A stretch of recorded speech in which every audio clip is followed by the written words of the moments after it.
Hello and welcome to Grumpy Gamers. You're here with me, Pete, and along with me this week I have Ben. Hello. And that's it again. It's just us two. That's it again? Yeah, but this one was planned, wasn't it? This one was actually planned, yes. This was intentional. Eddie was supposed to be away for this one. It's just last week he had the old technical issues. Yeah, this was a pre-planned betrayal. Last week was a completely false betrayal, a fake betrayal. Yeah. We weren't anticipating that, but the show went on. It did. The internet betrayed us more than anything. We somehow got away with that, but for most of that show we couldn't hear each other. Yeah, if people listening, but if you listened again or you haven't listened yet, you've listened to this before for some reason, then you can tell that we're speaking at each other a lot of the time. Yeah, there's a lot of those sort of like little verbal affirmations in there, but not much actual discussion toward the end. Which is, I mean, fantastic, but that it worked and no one noticed. But it also says we did let everyone know. We did say true. we are having issues. Yeah, multiple issues. I just like the fact that our Discord chat has power through in there. Just what do we do? Power through. All right, okay. Pete typed to me, "What do we do?" And I just typed power through. Yes, just keep going, and that's what we intend to do. So hopefully we won't have that this week, but what we will have, as always, is a bit of the news, the new releases, which is a little slim on the ground this week, I've got to say, but there's some good stuff. There's some good stuff. We're saving it for Eddie next week. Of course, yeah. And I mean, we've got a busy October coming, so you're allowed a light first week. Yeah, we do. Yeah, we'll take you through what we've been playing, and our feature this week is on the future of cloud gaming for obvious reasons that we'll touch upon shortly. Yeah, absolutely. Before that, let's touch on the fact that we'll be streaming on Thursday, as always, on Twitch, 7 p.m. We finished Miles Morales last week, so I'll be talking about that in what we've been playing.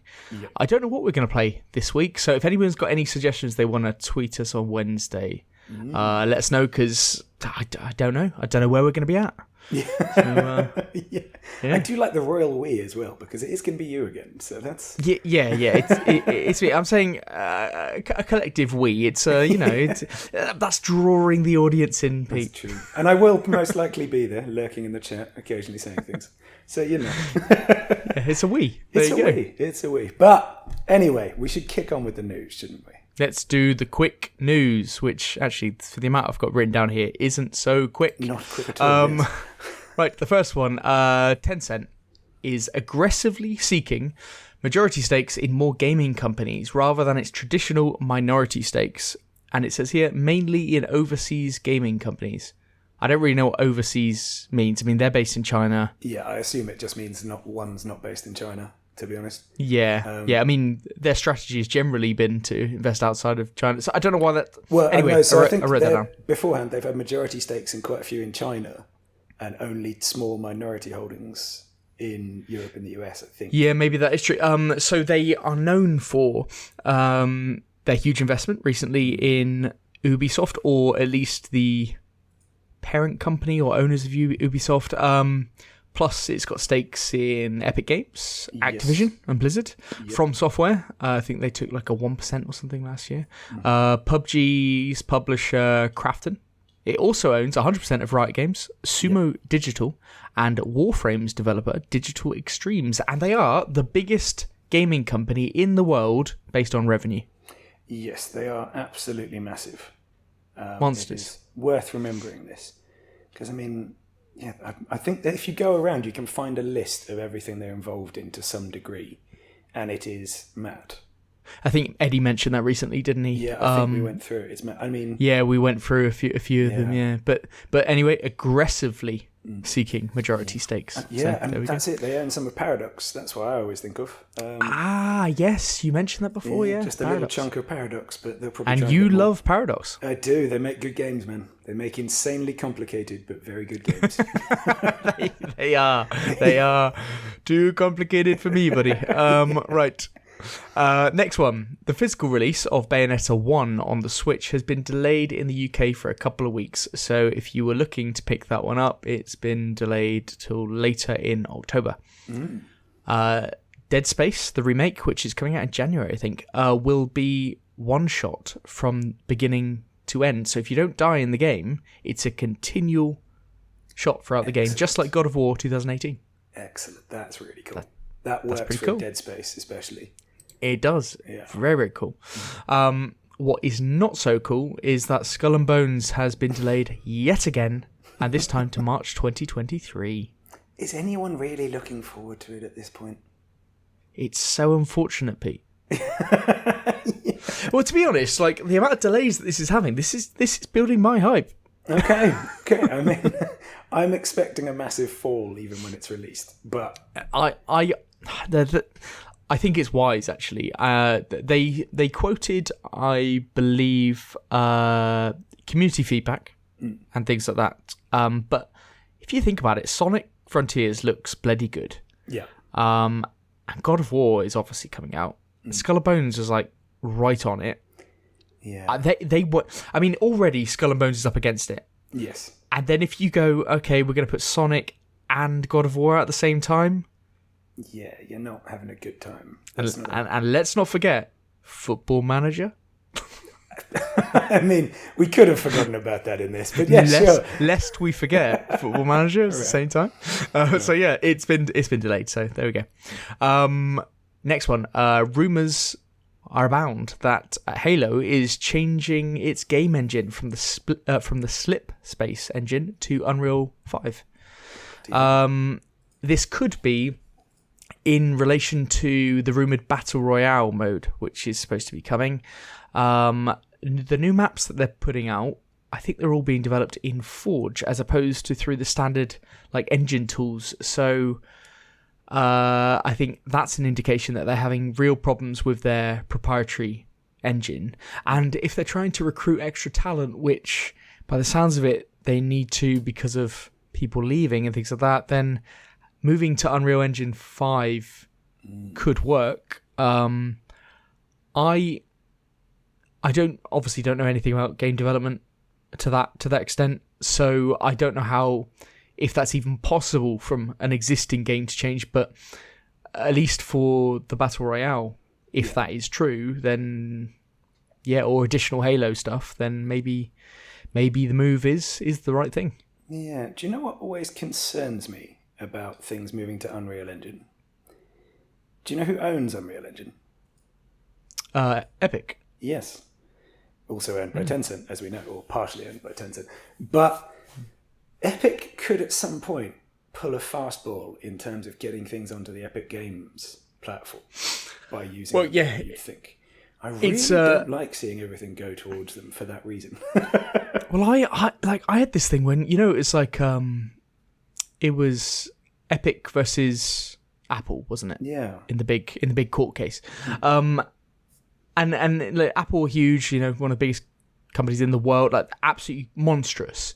Yeah. And Epic are nowhere near as big. However, they do control the gaming landscape because Unreal Engine is pretty much the most popular thing out there, isn't it? And Unreal Engine 5 will be, and so they control the landscape. And you are right that they take a cut of everything. Unreal is so massive. It is. And we know Epic Games have tried a few little things like this before. Like, do you remember back in 2020 they did that Fortnite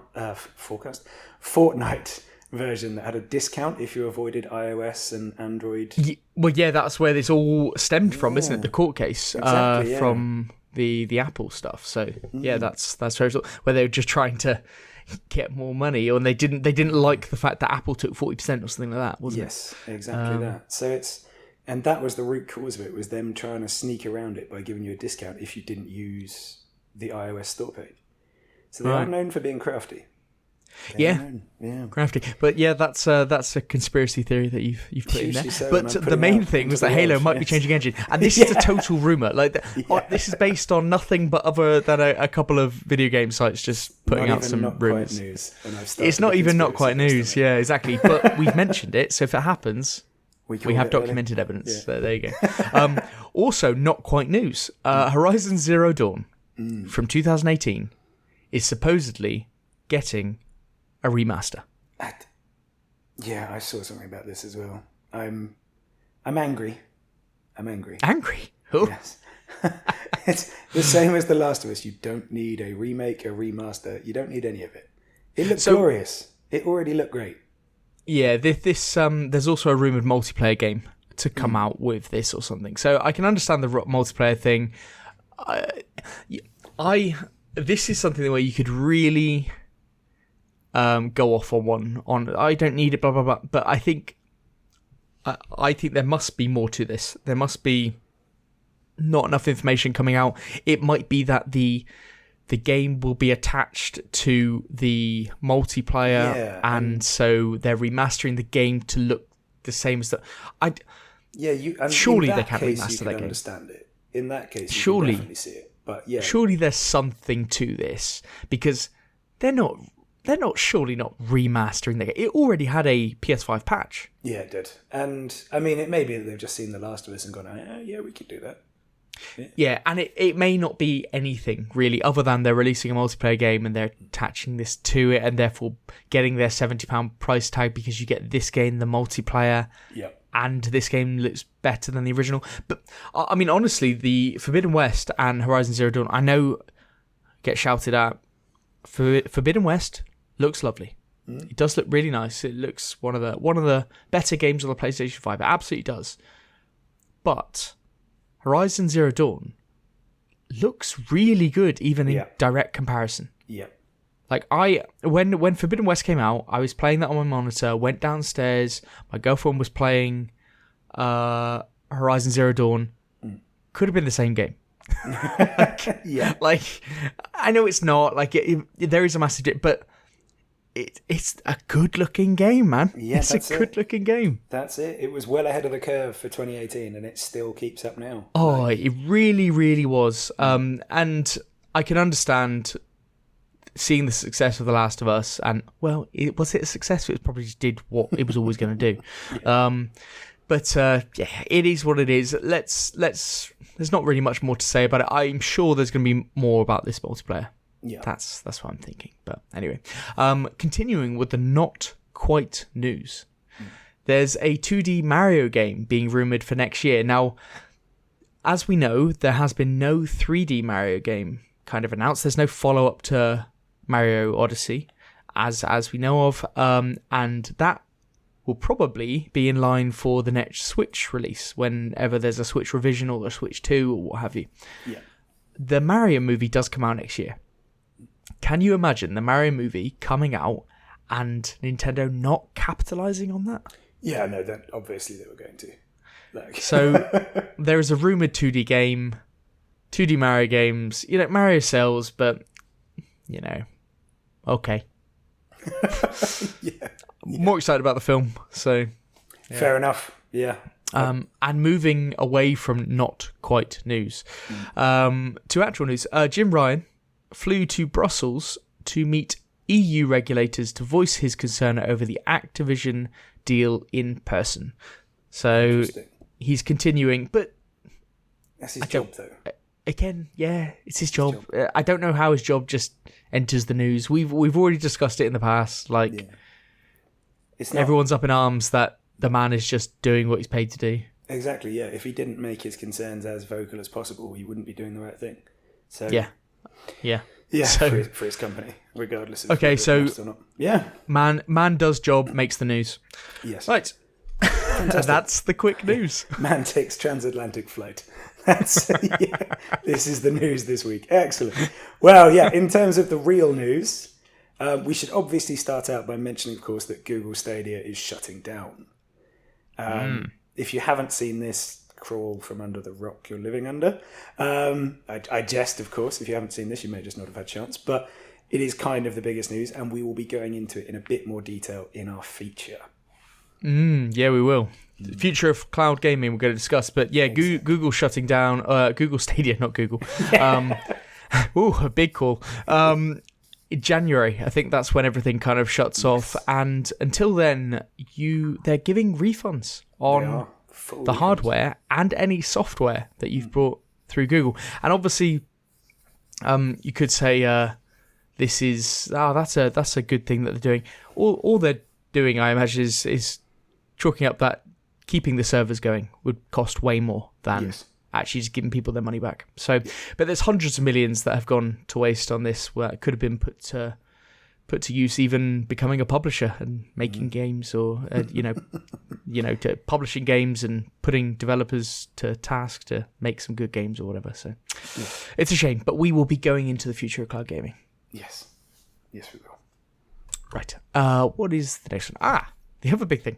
PlayStation Stars top loyalty. Hold on. I did notice that you definitely didn't scroll in time, did you? Because you had a moment. No, I didn't. No. I had no idea what was next. I knew that I was next because you were then, so I had to scroll up to see which of my stories was. I forgot about the story as well. So, anyway, the story is PlayStation Stars top loyalty program perk is to get priority. Everyone is to get priority customer service. So yeah, the top perk on the loyalty program is to get priority customer service. God, that was a mouthful, wasn't it? You made it. You got there. I made that so hard for myself. Right. Okay. So PlayStation Stars launched in Japan already, and it launches later in October over here.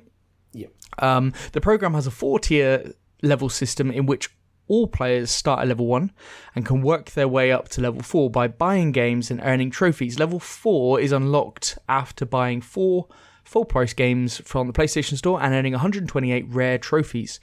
This rewards players with improved customer service. Basically, you're given priority ordering in the chat or something like that. So, anyway. But, so it was noticed in Japan, and there was a little bit of displeasure kind of voiced around this, saying you shouldn't have customers kind of ranked differently. The thing is, like, how often do you use customer service of any type, even with video games or anything? Not often. Not often. I've used customer service with video games once, I think, and I used it for my Xbox, and they responded pretty much instantly, and they did exactly what I asked for. It was a very good experience. Yeah. It's also pretty odd that if you are level 4, you're a pretty hardcore gamer, I'd say. You play quite a lot of games. And you generally think those people will be less inclined to use the customer service because they kind of know how their PlayStation works. Yeah. So not so good. But regardless, I don't think this is much of a perk. I think this was probably just a quick win that they added into the tier system. They just went, right, okay, well let's put that there because it doesn't actually make a material difference to the customer because customer service is usually quite easy to get through to. Yeah. That was my experience. I don't know whether that's true in reality. It might be different. But it was probably just a quick win. The real issue is that Sony have this massive PR issue. Everything they do is being viewed as money grabbing, or it's that they're an evil company. They're trying to rinse consumers, all this kind of stuff, and they need to fucking fix that. Like, it's all going against them. You'll see these people on Twitter saying like Xbox is looking after customers, they've got Game Pass, that Sony are doing this, they're money grabbing, they're awful. Newsflash to everyone. Companies are just trying to maximize profit in a short term or long term depending on their strategy. Neither of these companies are your fucking friend. Nobody is nicer than the other one when it comes to customers. Just don't get that fucking twisted. They want to make money. The reason Microsoft do Game Pass is to make money long term.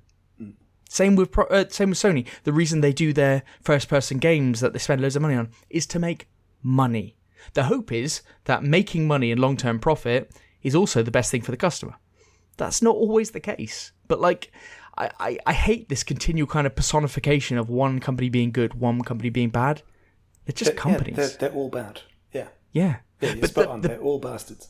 That's the bit to remember. PR at Sony is something that needs to be fucking addressed. Like, they are not doing well. True. That's...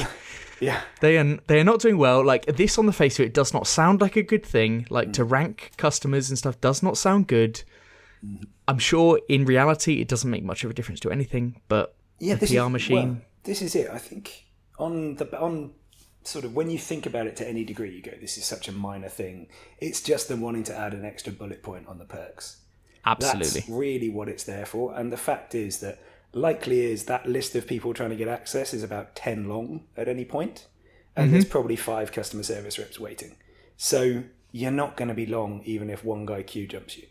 But it does sound really bad when you think about it, especially with something so sort of such a pillar of it as customer service. You're only calling them when you actually need them, you would think. Yes.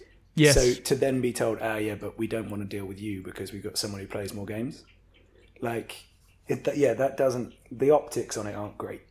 No, the optics aren't great, and the optics is what matters. Exactly, yeah.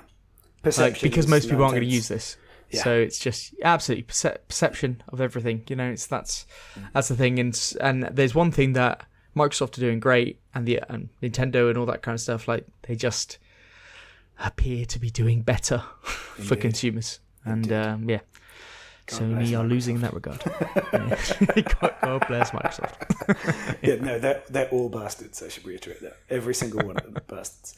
Anyway, in news of other bastards, did you see the Phasmophobia news?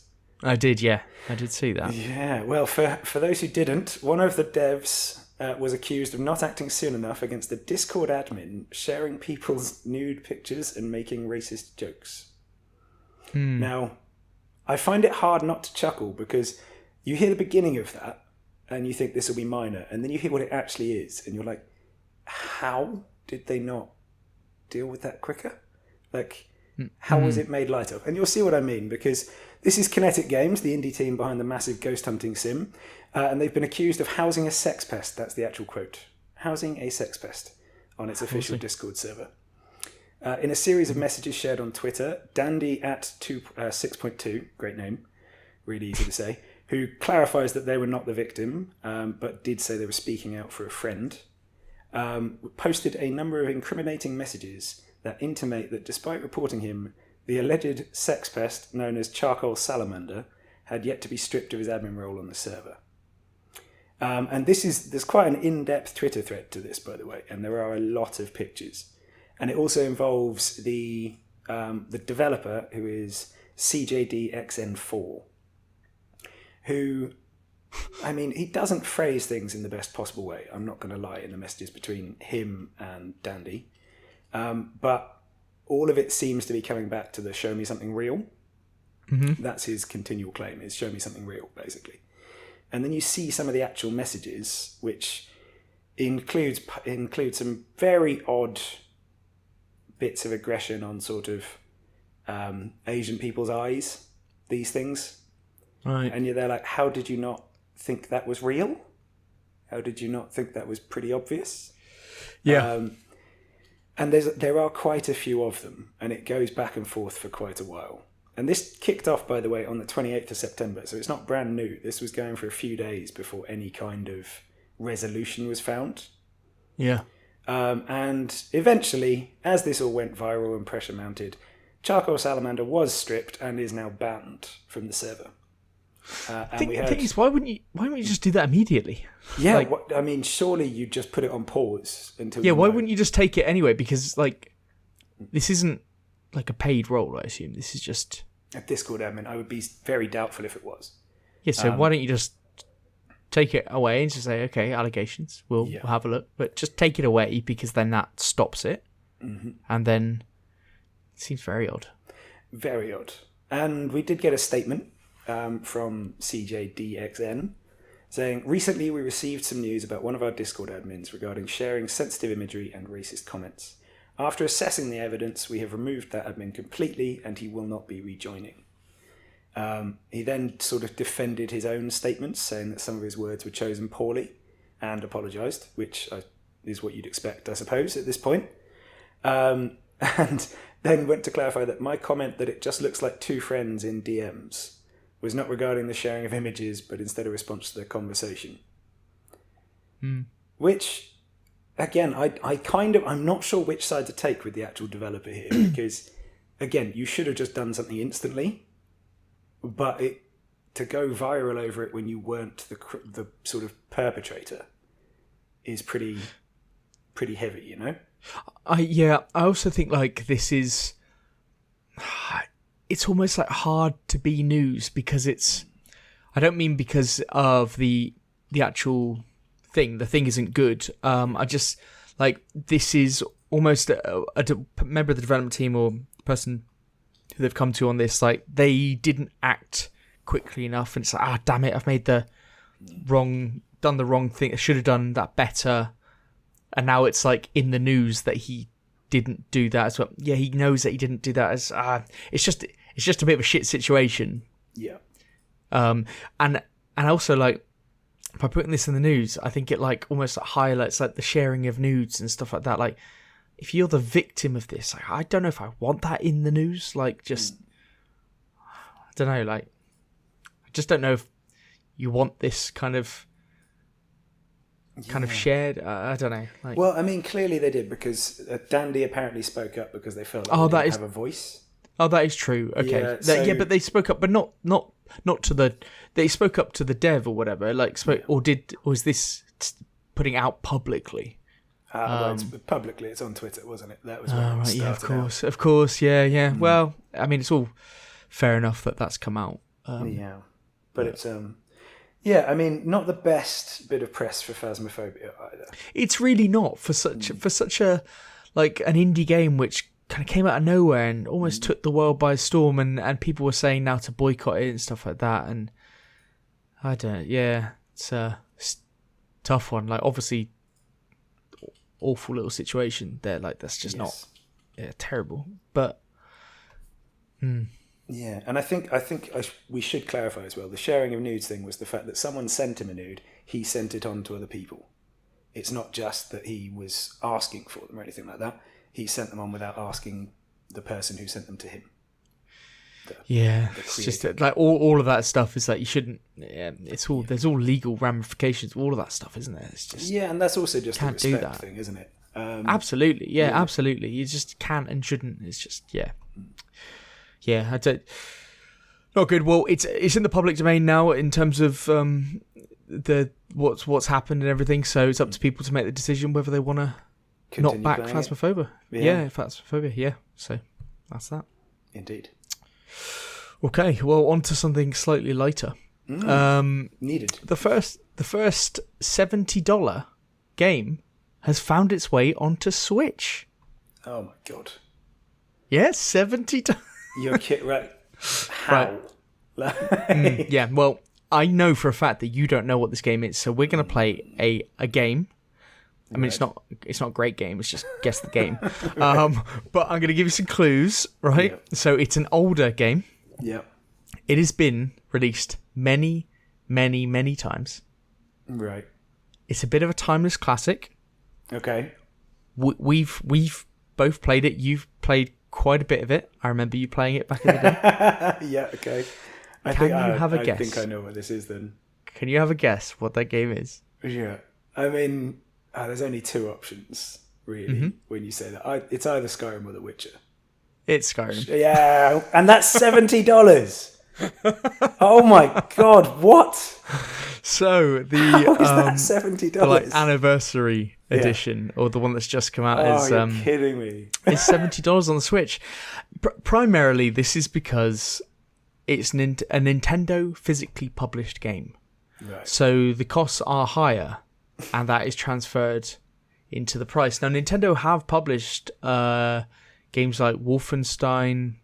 Wolfenstein 2, I think it was, and like GTA was published by Nintendo. Yeah. The physical version this is. And I think that does just drive up the cost. Now I'm gonna kind of brush over the fact that this is $70 to an extent, because the real question that I wanted to move to, and I heard this on another podcast, so this is not my original thought. Derivative thought. Okay. Very derivative. Who would have thought? Now, if a Nintendo Switch cartridge was actually 64 gig, and so it cost more because those cartridges cost a fucking bomb. Yeah. But it had the whole definitive version of the game, and there was no downloads and there was no patches. Would you be more inclined to pay for like $70, £70 for a game? Now, my answer to that, being a person who collects some physical games, is probably yes. Yeah. Like I think it's almost like genuinely a market that could be hit. Like when you have a game which is definitive and it's been patched up to shit and they know it all, then release it on a cartridge or something for $70 and have it all there with no downloads, no anything. So that is pure game preservation, because what we have now with physical games, I mean, there is no game preservation. Yeah. People talk about digital games and game preservation and all that kind of stuff. These discs that we buy now, then they require too much of a patch and everything to get working. Yeah, yeah. You know, they just won't work. And you make a good point, because actually, I'll bring this back to Elden Ring. Weirdly, I would pay more, not necessarily $70, but I would pay more to avoid balance patches in a single player game. I would happily pay a little bit more, not to get rid of like bug patching, all that kind of stuff. Yeah, perfect. Balance patches in a single player game, fuck off. I know, that was weird in Elden Ring when they got rid of so what was it called, the stomp, the Hoarfrost stomp. Hoarfrost stomp getting nerfed. Sword of Night and Flame got nerfed down. Yeah, I know. Yeah, and they continually bulked up the really ugly two-hand weapons that some people really like. And it's almost like I wish with Elden Ring and these games that you could choose the version. I know you on PC, obviously, you can choose which patch you're playing under, but yes. But on console, I wish you could just choose the update patch. Like, it's just, it's a little bit annoying. Yeah, I mean, I like finding exploits. I'm a min-maxer. I like doing things in Cyberpunk, like making myself immortal, essentially. I loved in Morrowind making a character who could fly forever and shoot fireballs that blew up towns. That was great. Yeah, you definitely weren't supposed to do that, but my God, it was fun. So I like those options, and I don't like games being continually balance patched just for a small but loud multiplayer community. Oh, I don't like the fact that I was playing Elden Ring and then the weapon I was using got nerfed. Yeah. Like, that's not okay.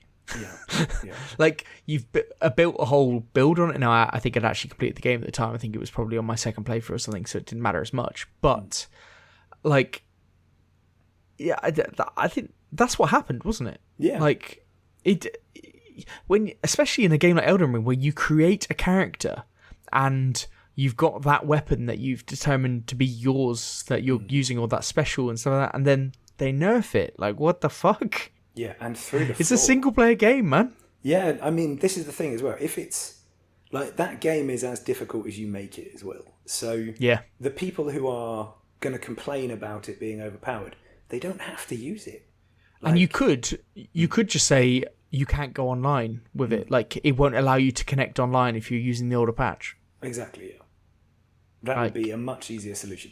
Now, I get how they have to balance it for PvP, but... Yeah, and I do get with Hoarfrost Stomp that it was partially because it was making it too easy for speedrunners. I do see that. But at the end of the day, that's a very small niche to be dealing with. Like... Yeah, I can only imagine the PvP was the main thing driving it. Yes. I think everything in that was driven by PvP. So yeah, I would pay a little bit extra to avoid balance patching. I know people love PvP in those games, but I've never been into it, and it holds little to no appeal to me. I enjoyed the few little dives into it I had, but it's not the reason I'm going to get the game. Only because like one quest, don't you have to do like three? You do, yeah. And I then did a couple more afterwards just to see what it was about. Because there's the little square, although it's circular, outside Raya Lucaria, which was quite fun. So 6 matches, 0 wins. Hey, I got one win. I also got one where I just jumped off a cliff for the quest because I couldn't be bothered. So I literally just went into their world and held myself off. But yes, about 7 matches, 1 win. Yeah. Good stuff. Yeah. Titan Anyway, of PvP. Yes. Skyrim is $70 on Switch. My God, Skyrim. How much money can one game farm? Like. Imagine that, but they didn't even advertise it. I don't really think. Like they just said, "Oh, it's on there." It's Skyrim. They don't need to advertise anymore. If someone wants it, it's not really a true $70 because you get. It's like the original Skyrim. I think it's still £50 on the Switch. Yeah, and I think this the update to the anniversary edition is like £20. So. That's how you get. So the combined is the £70, and so it kind of makes sense now. Are you going to view that as a new game? I am for the purpose of this news. Yeah, fair. So there you go. All right. And thus concludes the news. Yes, indeed. And brings us to the new releases, which will start with Deathverse, Let It Die, which is coming to PC on October the 5th. Pretty sure. What happened there? I thought we talked about this last week. Yeah, we did. It came out on consoles last week. It's now out on PC. So you had all those people going, fuck, it was out. When's it going to PC? I know. This, of course, being the silly little battle royale, as Eddie would say. Yeah. Literally came out last week and now comes to PC. Cannot wait to see what the player count and this is on Steam. It's going to knock Cyberpunk off. Definitely. I mean, my God. Fuck yeah. Yeah. It's going to be in the news next week. Yeah, let's hope so. First game ever with 0 sales? No, let's not be mean. Let's see how it goes. Is it free? Is it free to play? We never found that out, did we? We didn't. I don't think it is, though. It has to be fucking free to play. I don't think it is. But the price is not on Steam, so I can't tell you for sure. Brilliant. I apologise. Maybe it is. Maybe I'm wrong, but I don't believe it's not the 5th yet, is it? So it's not. There we go. We can tell you. Oh, and on the day it's released, on the day this podcast is released, it will be the 5th. So yes. Then so you'll be able to check if you're interested. So what Pete's saying is, go fucking find out yourself. yeah. Do what I do. Look on Steam. Right. Yes. Good. So next out we have Nier Automata: The End of the Your Heart Era edition, which is Switch on October 6th. And this is the Switch edition. Yeah, I mean it's been getting great reviews for a really good port of the game. Some people are calling it another port marvel in the same vein as The Witcher 3. Yep. So I mean I have played Nier years ago. A good game. You can play it multiple times through. I think each first playthrough is about 15 hours. You play it multiple times, like many times, to get all the different story and ending, and the world changes each time and that kind of stuff. Yep. Widely regarded as an excellent game, and this is like the full edition. So good that it's on Switch and running natively. That's pretty cool. Yes, indeed. And again, it does seem to be an absolutely phenomenal port. That's what we're hearing. So that's what we're hearing. Yeah. And it's £40, I think, which is actually a decent price for a ported Switch game. Yeah, very much so. Yeah. Excellent. Well, in terms of actual new releases that we haven't heard about before, we have Triple Take, which is a PC game coming out on October the 6th. Triple Take is a fast 2D precision platformer where the stage evolves as you complete it. Run, wall jump, climb and swim through increasingly difficult levels in vibrant, coloured worlds. I know you're reading that well and eloquently and stuff, but you need to... there aren't many new releases this time. We need to pizzazz this up a bit. It's difficult, actually, with this one, Ben, because it is an ugly, ugly little game. But... It is ugly. It is ugly. And when they say vibrant and colourful, they are... lying. Taxing those words to the highest degree you could. They're lying. They're hardcore lying. Come on, I mean, the blood red around the black, lie. It's very vibrant in a sense. It's one way of looking at it. It says a coloured world. It's black. There are colours. Black is the absence of colour. Yes, but there are colours on top of that then. And some of the levels are more blue. So... yeah. This is that type of 2D game that you already know how it looks before I start, but it does have a cool gimmick.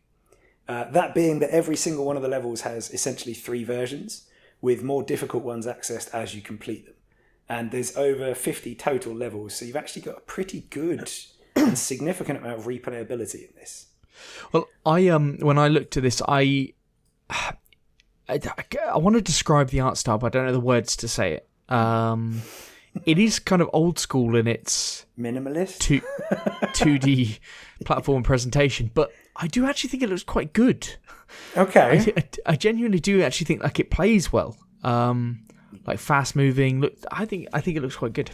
Yes, I mean I can see what you mean. I do think it's ugly, but it's clean. It's like an old school Commodore 64 type 2D platformer, but very clean, looks like it's got a nice pace to it. Yep. If that's your thing, triple take. I know we took the piss out of it, but it could be all right. I actually think this will be quite a decent game, and if it comes to something like Game Pass one day, I will probably play it. God, we both flip-flopped the fuck on that one, didn't we? Well, not really. It's an ugly little game, but I do like the gimmick, and I like that up front. So if I don't have to pay good money for it, I would happily play it. They should put that on the game case, shouldn't they? ugly little game with a cool gimmick. Right. You call it a gimmick as well. You call it a gimmick. Yeah. It's like mechanic, but it's a gimmick, should I have called right? it a USP? You got to call it something like a gimmick. In my quarterly report, I'll call it a USP for you, Ben. Is that all right? Jesus. Yeah. It's a gimmick. They've all got a gimmick. Okay. Speaking of games with very famous gimmicks, No Man's Sky comes to the Switch on October the 7th. Yeah, it's not the full version that you'll get on the PlayStation or the Xbox, but it has got a lot of the patches, just not the last couple. I think the updates rather, but it's got but it has got most of them. I think. I'm interested to see how this runs on the Switch, and I'm really interested to see what reviews say. Maybe this will be the port that everyone's talking about. Maybe next. No Man's Sky natively on the Switch. Are you tempted? I would be if it weren't for the price tag.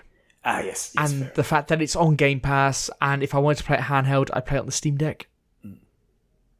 So yeah, that's a very good point. There's many other ways to play that game in a more full format. Yes. But it is nice. The idea of having it on the Switch is very nice. Yeah. Well, next up we have Superpower 3, which comes to PC on October the 7th. Go on, give this one a little bit of... Do you want to have a go, Ben? Do you want to read? No, I can't read. You're the reader. Yeah, we know. I proved that earlier when I stumbled over that on a headline as well. It wasn't even in the body. It was the headline. But I don't think I'd ever. I was condoning myself. Like, why did I write that? Like, why? Why have I written this so badly? It was impressive, and you murdered it twice. That was the best bit. And then tried to feel good about apologise on the second one. time as well. No. Anyway, Superpower 3 is a modern geopolitical sim in a planet Earth setup. Rule the world or challenge your knowledge about demography, economics, military strategy, as well as political issues across the globe. Compete with or against other players, or just try to do better than the real-life politicians, which would not be that difficult, really. But that's very true. Yeah, Superpower 3. So this is obviously a large strategy game. It has an excellent-looking UI, I'm not going to lie. And it really does. Yeah, seemingly really, really good depth of gameplay. There's a lot of options, a lot of customization, and I would think a lot of replayability. And it looks like the sort of game that would be perfect for me if it wasn't for such a boring setting. What, just Earth? Yeah. Yeah. I can see what you mean with this. But, Pete, you know what I'm going to say? This is the third game in the series. That does suggest it's good.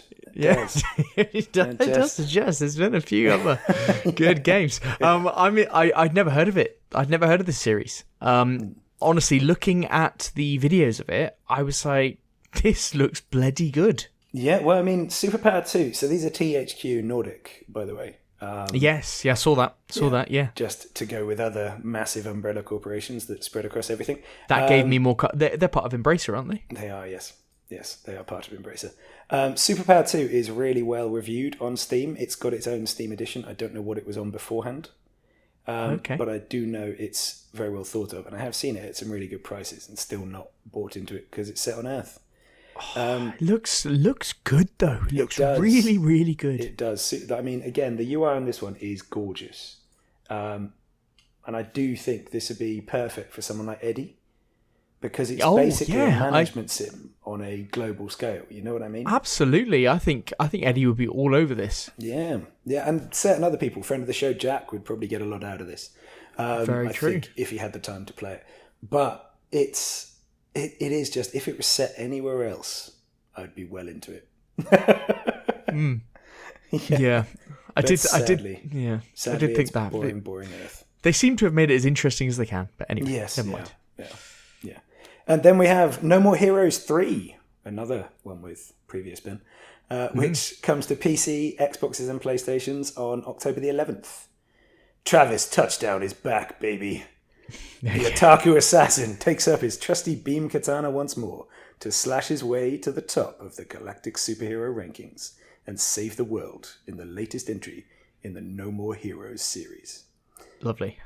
Yeah. Lovely. So, yeah, everything about this looks terrible. I'm not going to lie. Oh, so strong. To me, anyway. I'm not going to lie. Everything about this looks terrible. I can see clearly that it's had 2 previous games, so It has. people have got to be keen. Yeah, it's a known franchise. It's very it's a cult franchise. Yeah. When No More Heroes 3 was announced for Switch many moons ago, there was people fucking were all over it. Like they love this. The Switch release, I think, had a lot of technical issues with it. I think it's a half decent game from what I've heard. It's a 75 on Metacritic. Yeah. I've never been into the No More Heroes games, but So this is the massive thing. cult following. I should explain it a bit more as well. I'm not a big fan of like the oversaturated color scheme type stuff, especially when it comes to like combat games. I don't like it when it's mad colors everywhere, And this game is very much going with that art style, which some people absolutely love. So if you do, I think it's a game to check out. But to me, it's gaudy. Shall we say? Yeah, I don't think the game looks great, but I am and I think it had technical issues on the Switch. I'm not even sure for No More Heroes fans. I think it was a little bit hit and miss. So don't know. Like if you're really into No More Heroes, you can also get No More Heroes 1 and 2 on the Switch. So you can check out those first if you wanted to know if you like it before going into 3. Yes, indeed. Yeah. And also, you said October the 11th. I'm not sure. It's somewhere along the start of October. Okay, it's October 11th on PC at the very least. Yeah, I'm hearing. I looked it up and I was like October 14th because when I saw you write that in the doc, I was like, not so sure about this because you originally just had PC. Yeah. I was like, I'm sure it comes out on Xbox and PlayStation as well. I saw conflicting dates. It comes out in October. All I can say is the PC version, at least on Steam, is October 11th. Lovely. That is for certain. Lovely job. Yes, indeed. And the final game releasing this week is PGA Tour 2K23 Deluxe Edition. Wish Eddie was here. Yeah. This is a good one for all of us, really, when we think. Yeah, actually, we've all played it, right? We've all played the last one. Yes, indeed. And this is, October 11th. PCs, PlayStations, Xboxes, everything except Switch, basically. I will. Is it not coming to Switch? I mean, not in this release, at the very least.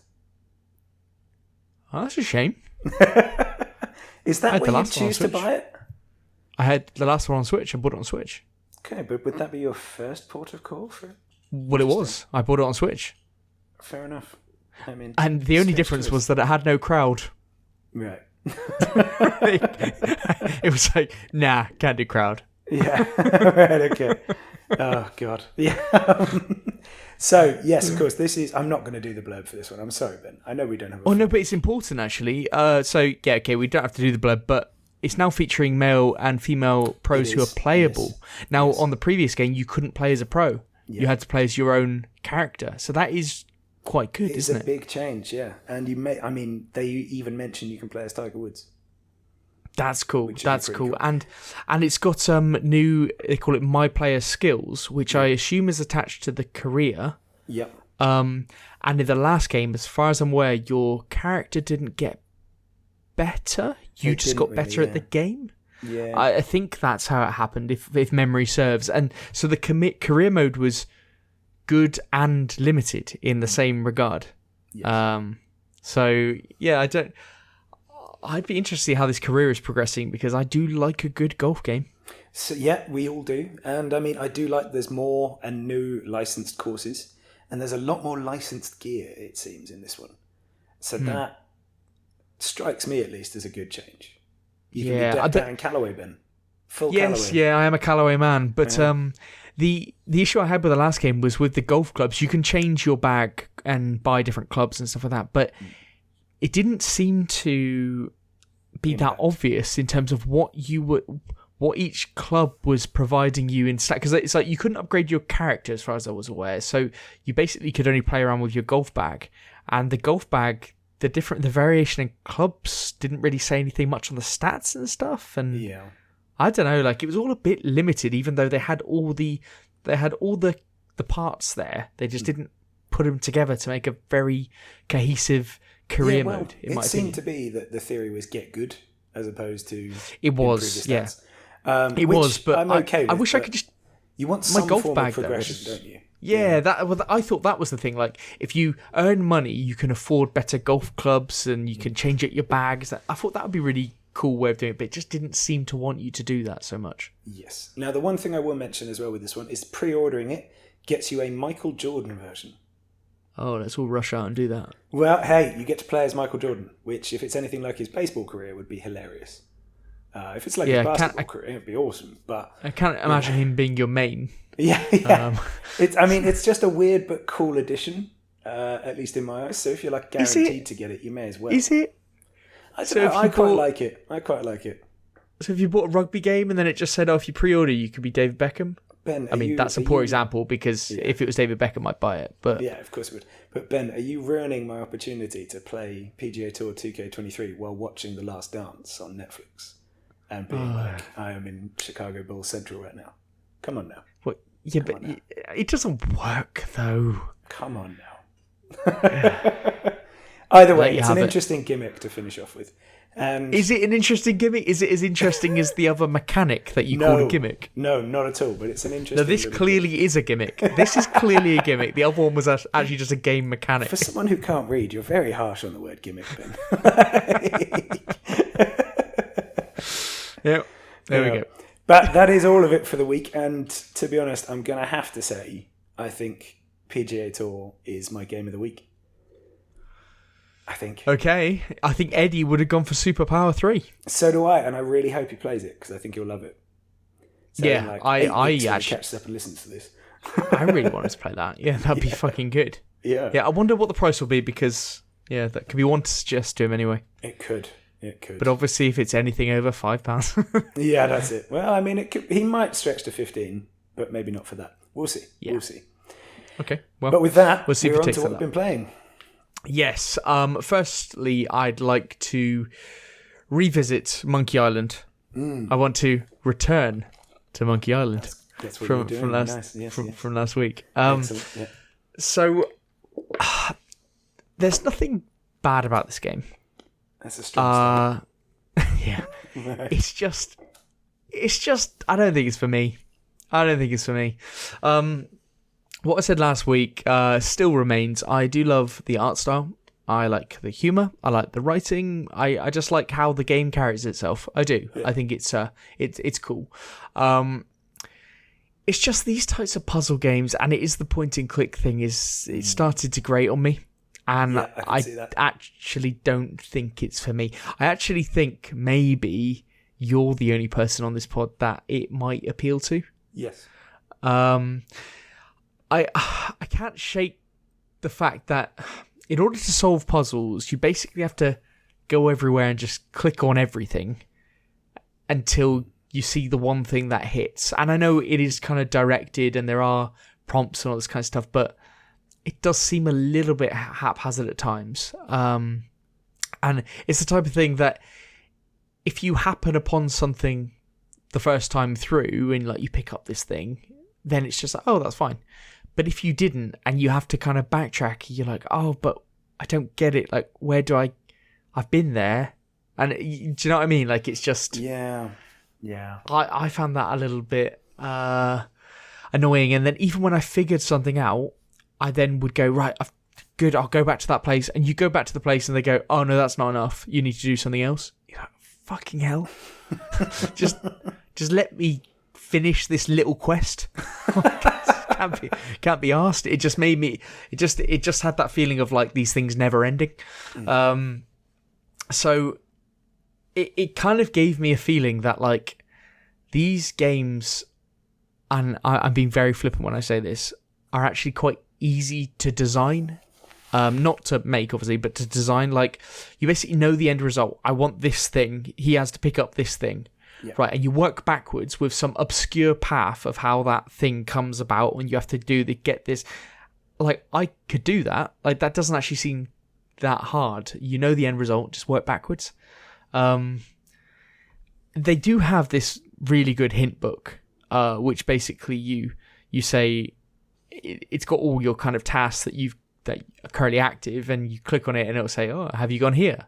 Have you gone here? Have you done this? And then it'll just say, just do this. Like, if you just click through it enough, it just says like, just go there and pick that up.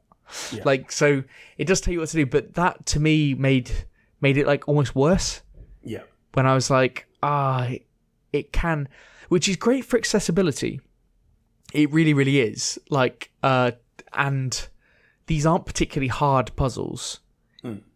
It's just, I'm quite impatient, or at least this week I felt very impatient. I've been in kind of a very impatient generally, but yeah, there we go, yeah. And but I've been kind of in gaming limbo this week a little bit, and I have been like, when games I haven't taken to a game straight away, or it's been a couple of hours, I just kind of like turn it off, even though I know it's a good game. Like, I think this is a good game, and this would be great for some people. Yeah. I played Hard Space Shipbreaker. That's its name, right? Yes, that's the one. And I recognised that is a great game, but it didn't take me immediately. I'm like, I can't do this right now. So I'm like quite impatient with these kind of games, which I have to almost think about or have to be patient with. And so for that reason, at the moment, I will not be returning to Monkey Island. Well, I mean, you've really played that title multiple times there, Ben. I know. I like it. That's it. There we go. Yeah, and to be honest, I'm not too surprised, because I want to play Return to Monkey Island, and at some point I will. But I was interested to see how you'd take to it. Now, I thought I'd take better to it until the end, or whether you'd fall apart 50%. I thought I'd take better to it. I do like the art style. I really like what they're doing there. I actually love the feel of the game. I think it feels good, but I can't be asked to do it. Yeah, and I think there's a nostalgia draw to games like this for people who played the first one, for people who played things like Grim Fandango and Myst and those type of games back in the day. Yeah. You know? And I think if you don't have that nostalgia value pulling you into it as well, it's going to be a harder sell. Yeah, absolutely. So I'm not too surprised, but I'm glad you gave it a go. Okay, there we go. Yes, indeed. Well, I did do that. you did, and you made out as if you'd finished it and failed, but you know. I know, I thought I would, and then that's my bad. Yeah, there we are. Well, in unsurprising news, I'm still playing Wrath of the Lich King. I have at least hit max level, which, oh god, it's been a slog. But so what does this mean? What does that mean? You've hit max level, and for what purpose? Yeah, so I mean, basically, there are two ways of looking at the game, and the first one is obviously the leveling process is the game, but the second one is that the max level gameplay is what you're there for. That's things like raiding. That's the big PvE encounters that you go into it for. So you can't do a raid unless you're max level? Yes. Yeah. Okay. And, I mean, you'd never get a group. The raids are the 10 and 25 man experience. And no one would accept you into a group, you mean? Yeah. I mean, for one thing, I'm not even sure you'd be able to. And you'd just die horrifically easily. Like, right. No one who's just hit 80 will be able to go in there and do well either. You have to gear up. You have to get ready. Right, so that is the stage I'm at now. But fortunately, that also means it's going to take less time, which is good, because I have a to-be-played pile that is rapidly growing, and I've been ignoring it for 3 weeks. Yeah. Now, I will say I am still having phenomenal fun with Wrath. I think it's absolutely brilliant. It's doing exactly what I wanted it to do, and the community is still incredibly strong 3 weeks after it came forward, and a week after full release, which is good. I mean, my guild regularly has 200 to 300 people on, in an evening, and that's just one build. That's impressive. On one server, yeah. So that means you. So yeah, any thought of not being able to do a raid or something? I mean, there's loads of people online. You're always going to find a group. Is that right? Yeah. So the first one, Nax from Mass, hasn't dropped yet. It comes this weekend. I think it's October 6th that will come out. And I won't be in the first raids because I'm away. But we've already got a 25-man raid party set up. There's going to be another one, which is I'm more likely to join because that's in a few weeks. And there will be a bit of trial and error with building the right teams because raids are hard. So these raids, do they only appear for a certain amount of time, or are they just? So this is kind of the progression of the expansion. So Naxxramas will come out 2 weeks after launch. That will then be the main raid for up to 3 months. And you could do that every night if you wanted to. No, you're locked into it a couple of times a week. But yeah, you can do it quite often. And there's 10 and 25-man versions, so you can do the other if you've done one. And then there is plenty of other stuff to keep you occupied outside it, including heroic dungeons, which are the harder level of the 5-man experience, which get you gear good enough to raid in. And you could just repeatedly do those? You can do each of the 12 dungeons once a day. Oh, wow, okay. So there's enough to do. Yeah, there's enough and how long does a raid take? Raids are long. Normally, you'll have a 3-hour window that you'll put in. It won't take you that long if you get through it in one go. So you put a 3-hour. What do you mean? You sign up with the other people and say, for instance, my guild raids on Sundays and Wednesdays. They're pretty typical, and it will be 7 p.m. till 10 p.m. You expect it to be there. Oh wow! Okay. Yeah. That's a full-on operation, isn't it? Yeah. Oh yeah. That's why they're so good. Is because it takes a lot of organisation, a lot of prep work, and you still die a lot. Are you on mic? Yeah, it'll be on Discord most likely. It'll be fully mic'd up, fully ready to go.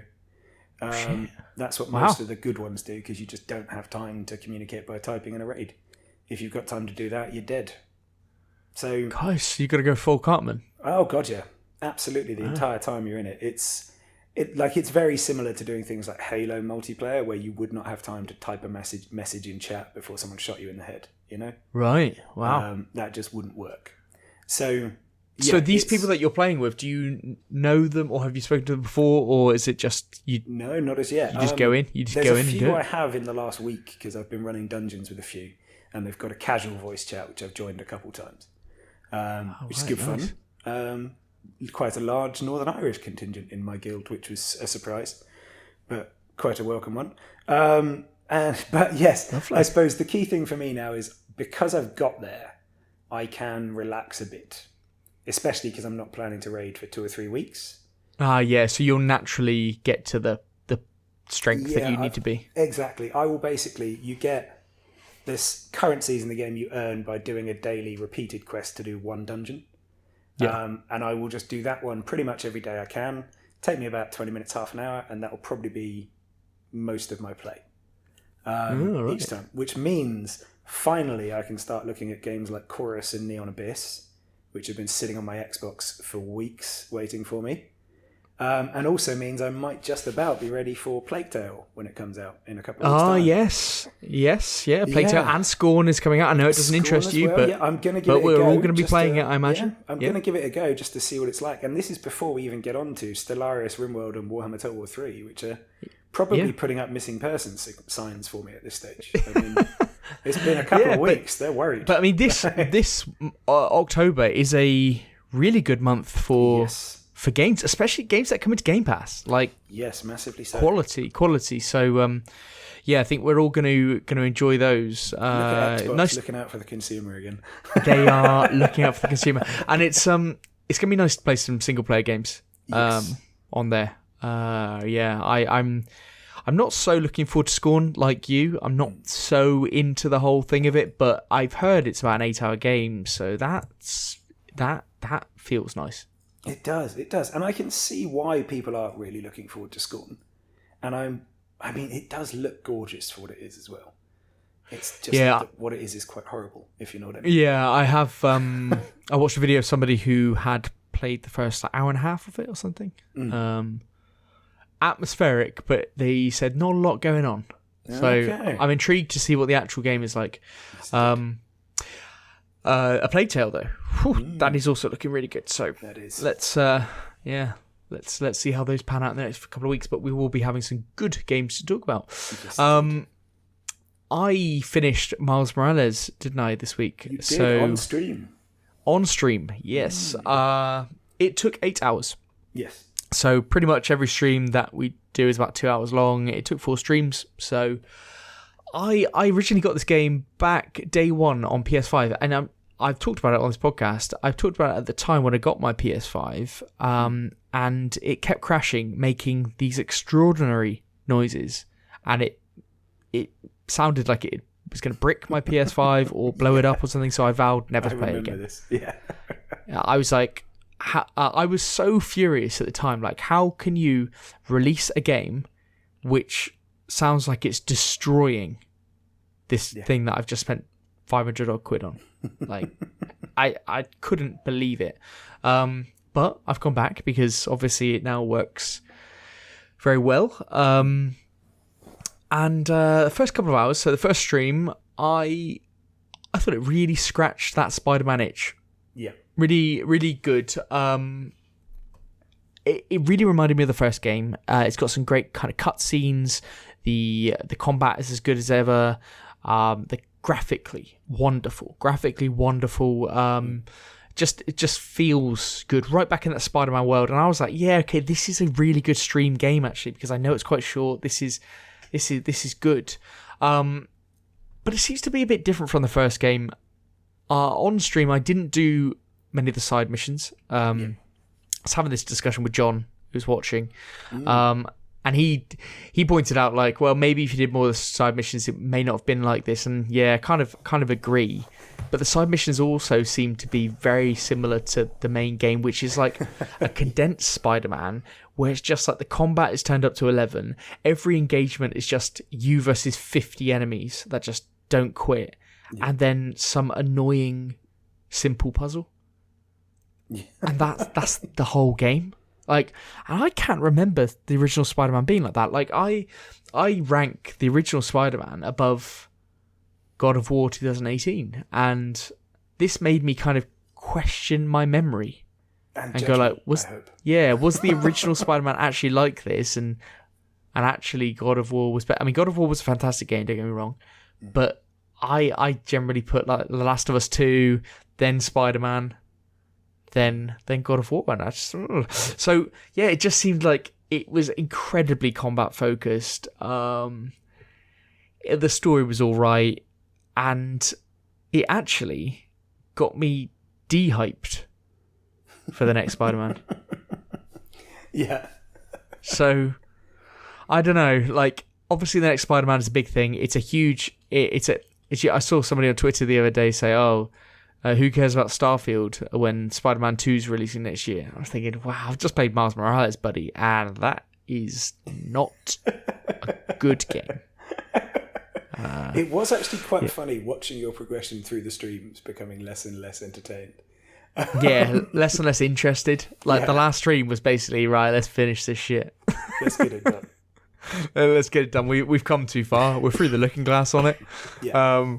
But yeah, I don't know. Like, I'm interested to see if anybody's played Miles Morales and has a comparison to Spider-Man. I mean, John thought kind of similar to me as well. So it wasn't just my voice on it. And if anybody's played the original Spider-Man on PS4 and played Miles Morales, I'd like to know whether I've missed a trick, and whether the first Spider-Man was significantly better than this Miles Morales, because for me it just didn't hit anywhere near the original Spider-Man.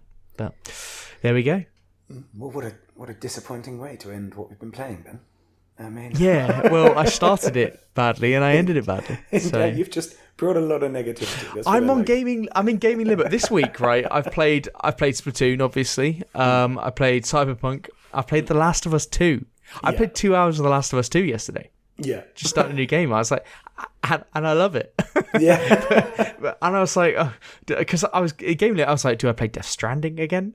Oh, come on. I was like, that really is gaming limbo. Yeah.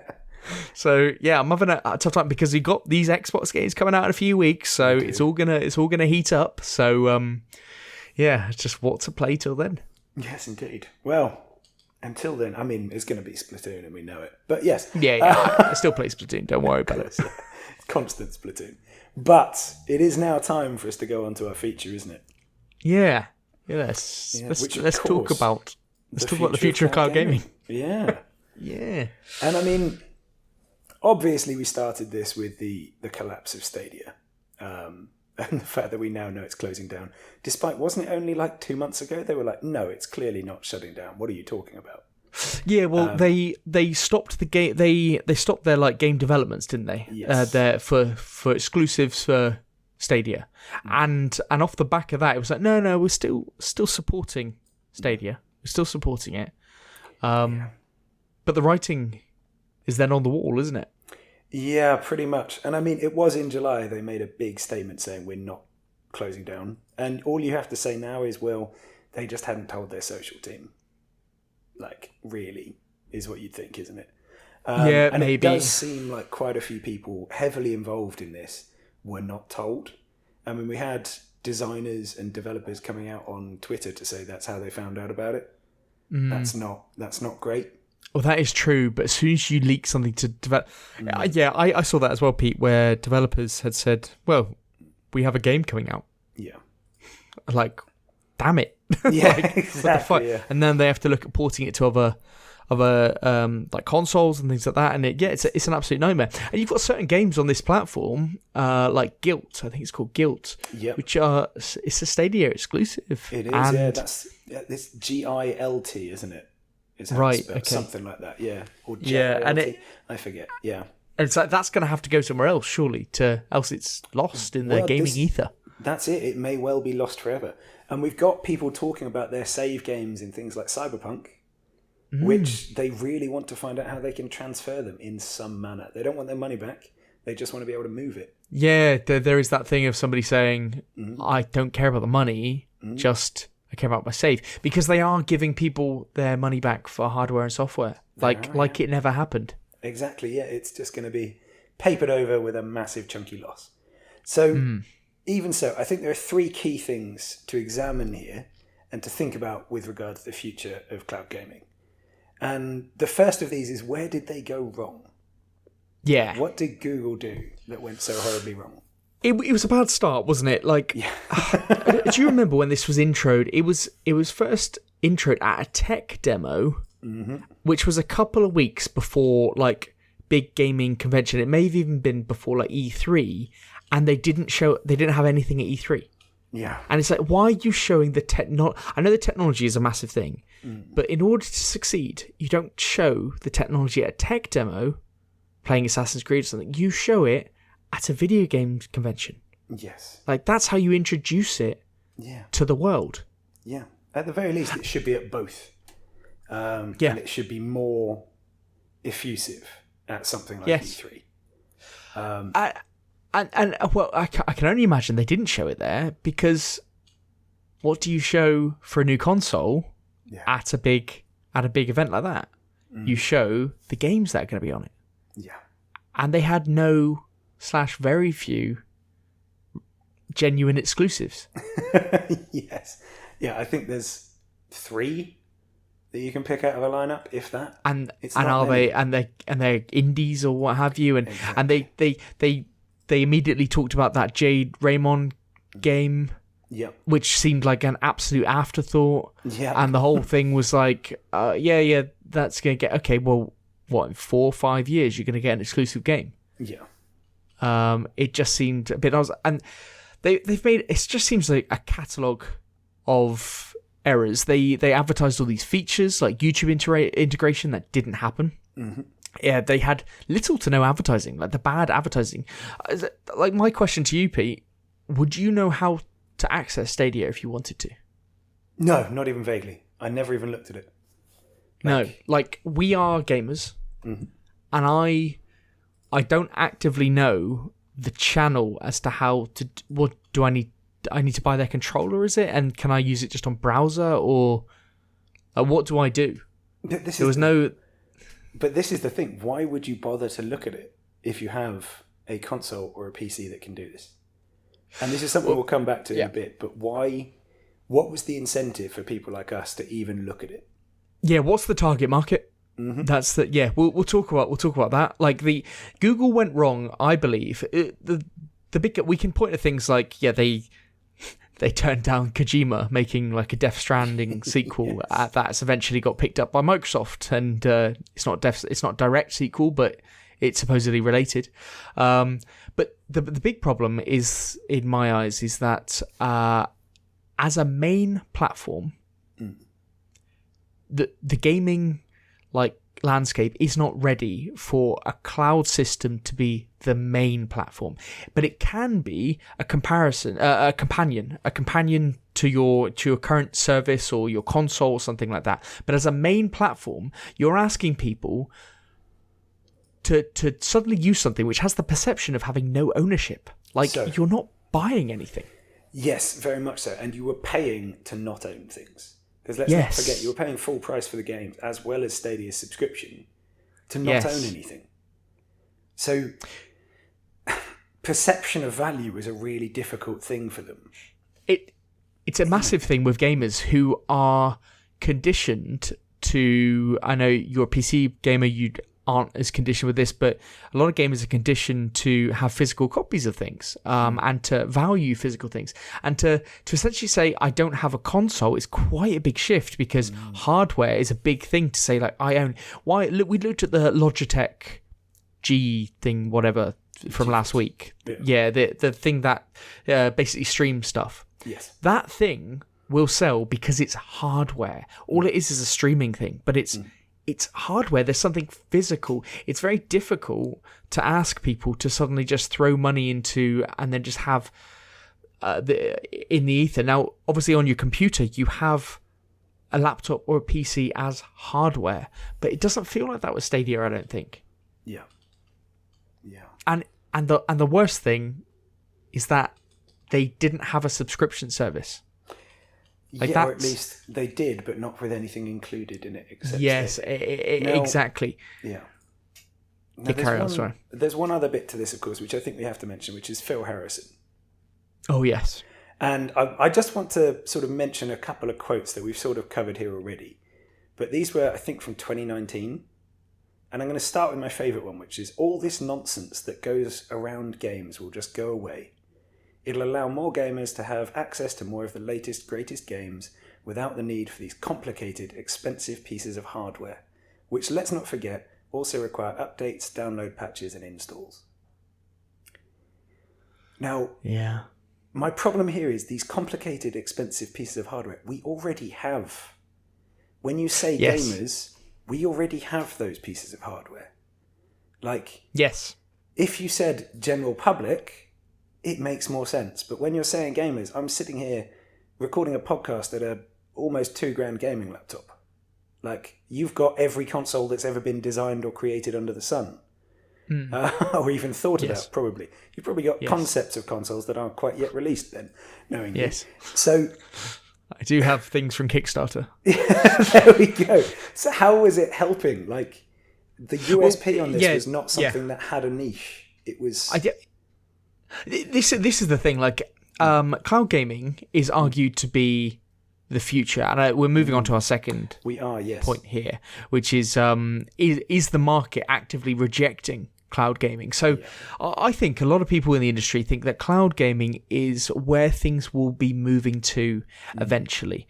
Now, obviously, our internet isn't quite there, and Phil Harrison also said about internet service providers, they'll figure it out.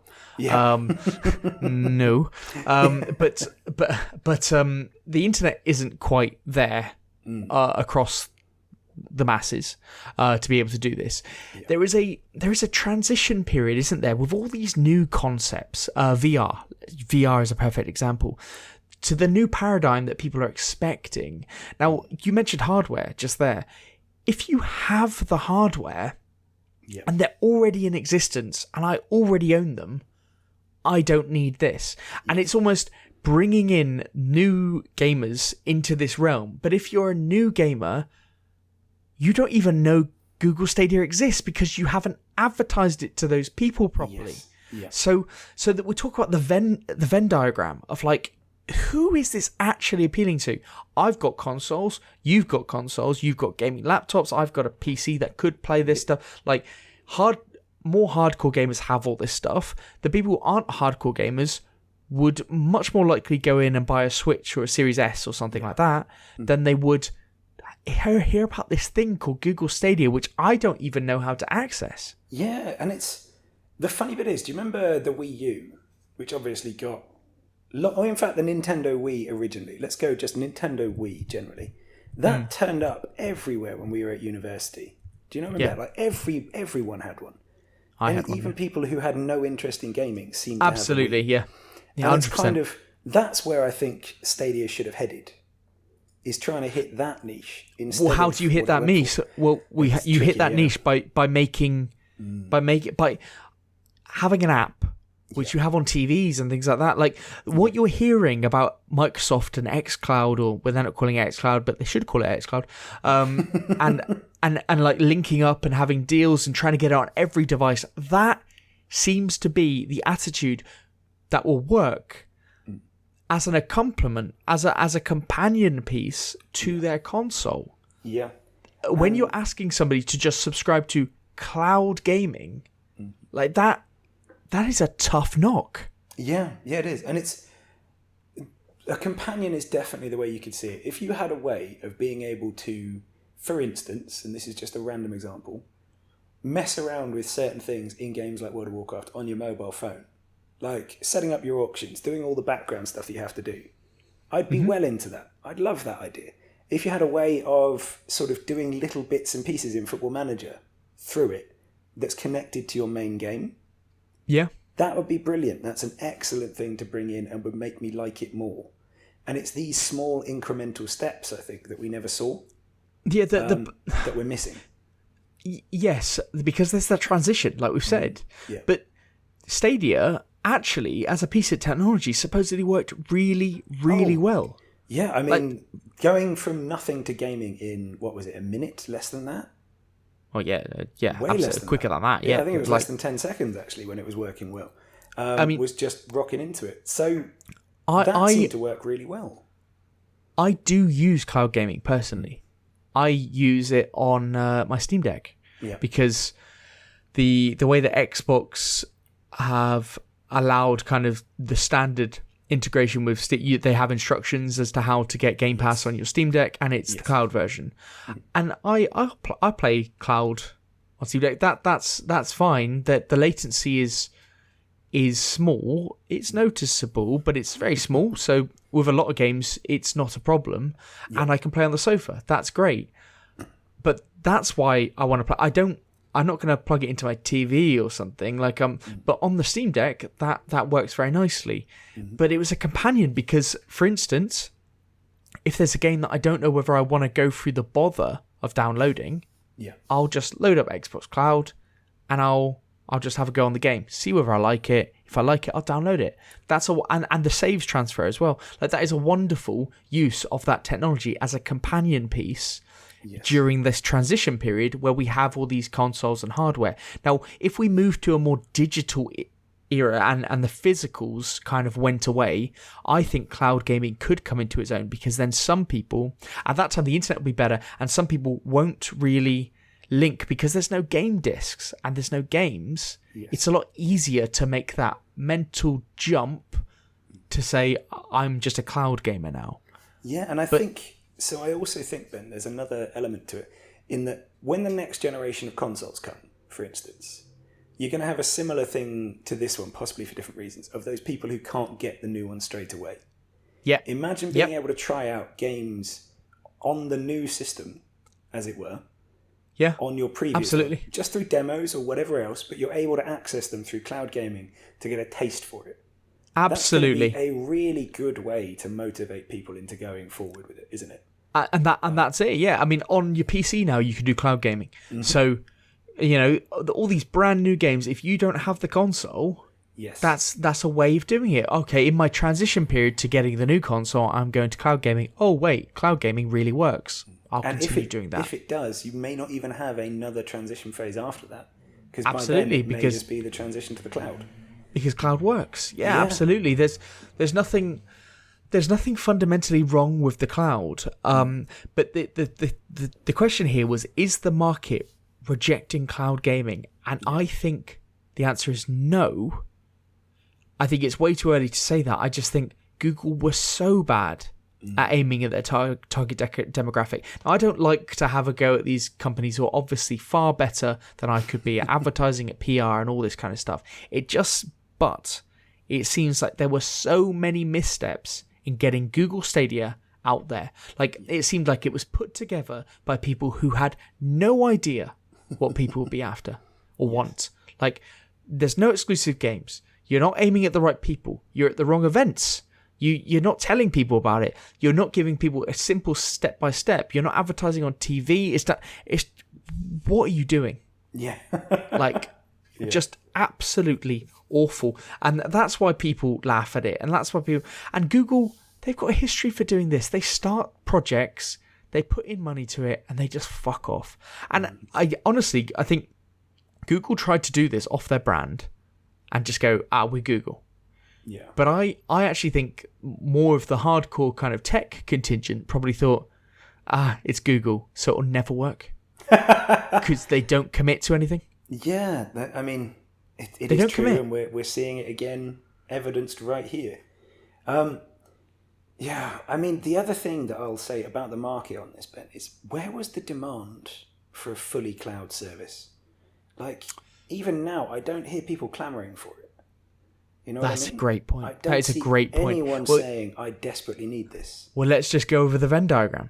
Which is getting shrinkingly small, by the way. Yeah, absolutely, because so who you're aiming at, so you're not aiming at hardcores because they have all this stuff.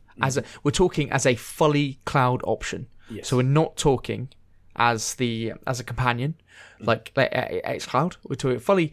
So if it's fully cloud, you're saying, well, you don't have a console, you're not going to upgrade to next gen. Okay, well, you don't have exclusives, so therefore, and you don't even have all the third parties and all that kind of stuff. You have no subscription service. So everything that people are saying like are the best deals in gaming, you've got the Game Pass, and then PlayStation just come out with the PS Plus stuff. All of that is on a system. Like, you're missing out on all of that stuff and limiting yourself on games so much. Like the way a system sells is because it has options for games. Yeah. And so you're looking at the casual, but you're not even telling the casual that it exists. The Venn diagram is non-existent. Yes. Yeah, that's it. It is so vanishingly small as to be irrelevant. It's such a shame. It's such a shame, but they came up also against xCloud, or we'll call it xCloud, but that is attached to Game Pass. Yes. And they have made it so easy. You can open it on your phone. You can open it any way you want. I can put it on the Steam Deck. Like, all these integrations. All of these integrations. Like, and where's Stadia? Yeah. Nowhere. Absolutely nowhere. Yeah. It's such a shame. It's just a shame. It is. And I mean, this is the thing. I think they obviously executed the actual mechanic of it really well. You know what I mean? We mentioned that already. That bit they did very, very well. But there's an awful lot of unanswered questions that remain in the space. And I think they still remain there now, 3 years after it came out. That, as they did at the start. And I mean, when we go to it and we say the infrastructure and the internet is still not there for everyone to make this work, that tells you it's not going to be a big market. This has provided no evidence for anyone to go on. So our third question on this is, are competitors going to start second guessing cloud gaming? And I think I think even the Switch version works. I think because it's not the primary way of gaming. It's just saying, if you want Resident Evil 7 on the Switch, you can get it on the cloud. Yeah. Their technology is not as good. It doesn't run as smooth. I'm pretty sure Stadia and xCloud do it way better. But anyway, there's your option if you want it. Like, that's a companion. It works. I think competitors are probably... I think you're looking at Microsoft and what they're doing with Game Pass, and they're saying, we've got no competition. This is all us. we do what we want now. It's good that you mentioned Microsoft, Ben, because when I was looking for that quote from Phil Harrison earlier, I found another quote from another Phil from 2019 and the launch of Stadia, which is Phil Spencer of Xbox, obviously, which is, my view is we're all in the testing phase. We're early in the technology and we feel it'll take many years before this becomes mainstream. The best place for you to play is still going to be on your local device, your console connected to your TV, and that will still be true for many years. And I don't think that's going to have changed. And Daddy Phil has said all it is. It's weird. There are things going on in the gaming landscape like this with VR as well, where they're trying to introduce new things and testing the boundaries and things like VR. That's another thing which it's still unknown, and we don't know how the market is reacting to this stuff. Is PSVR 2 going to shift the dial? Probably not. There was 5 million PSVRs out there on 114 million PS4s. How many PSVR 2s are going to sell? Probably fuck all. It's these things are niche and they take time and they take transition periods, but it's up to companies like Sony, like Google, to continue through. Like they must understand this paradigm shift, and Sony absolutely do. They understand. They did the first. They understand it's not something that flies off the shelves, but they're investing in it, and they're in this market. But companies like Google have a reputation for starting something and just fucking it off. Yeah. And that's what they've done here. And it's like, and to be honest, as a gamer, you got to look at this and say, all right, fuck off then. We've actually got, and I know we poo-pooed the companies, we've got some high quality companies that deliver high quality services and high quality games. Yes. And I am very glad and grateful for all of them. But Google, sorry. And I will say, I will say as well, I think your comparison to VR is spot on. We've talked about VR before and the future of it, and I still comfortably believe that VR and cloud gaming are going to be big pillars in the gaming world at some stage.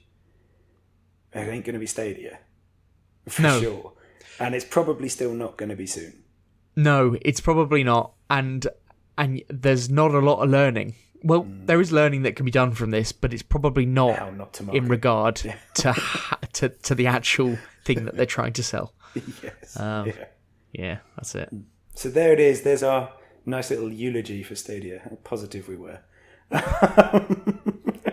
And a look to the future still. I still think cloud gaming is going to be huge one day. But we'll see. Maybe. We'll see. Maybe. If anyone felt differently, though, or feels differently, or believes cloud gaming will never take off, how would they reach us, Ben? You can email us, podcast@grumpygamers.co.uk. You can tweet us at grumpygamerspod. We're on YouTube, Grumpy Gamers Podcast. We're on Twitch, Grumpy Gamers Podcast as well. We'll probably be on this Thursday, 7 p.m, playing something. I don't know what we'll be playing. And next week, we will have Eddie back, maybe Kirk, but Eddie for sure. So yeah, look forward to that. Yes, indeed. And until then, it's GG. GG.